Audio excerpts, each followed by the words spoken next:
方式啦。我们的名字呢，我叫亚外毛令，其实是子父联名。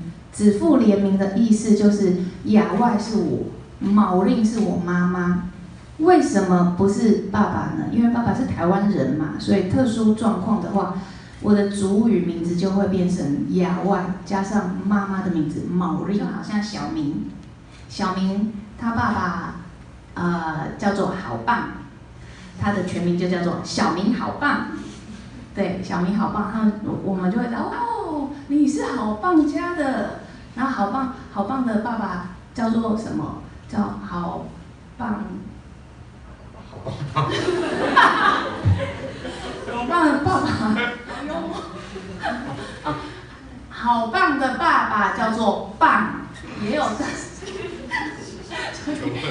好棒，有啊，是吗？你外国人的名字不可能都是双音节吧？又有一个单音节的。对，我说叫棒。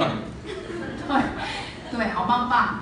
对，是这样，概念就是这样子的，子父联名的概念。讲的是泰雅族哦，可能别族的命名概念就不是这样子喽，每一族是不一样。发现说这个部落，譬如说叫做瓦旦的人很多，表示说这个瓦旦一定是一个优秀的人。瓦旦在我们部落是这样一个很棒的人，但是隔壁部落的瓦旦是酒鬼，很爱喝酒，又不爱工作，又很脏。然后又娶不到老婆，那个部落你可能就再也找不到一个从他以后出生的孩子，就不会有人叫瓦旦。这个是一个非常有趣的现象，对，就是这样。大家会希望说，哦，我们的那个小孩一定要像现在有什么名字？所以你们也是精英主义的，对。说哦，我希望我的女儿像林志玲一样，所以她就变成志玲，就是那个时候就会有很多的志玲之类的，就是这样子。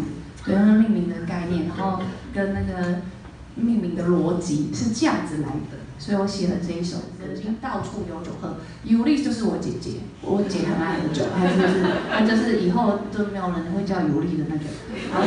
对，蛮聪明，她是我的舅舅。毛令就我妈妈啦，她很个性，很强悍哦。然后永爱是我的阿姨，很美。自称是部落邓丽君对，因为她说是部落邓丽君，她很漂亮，她真的很漂亮。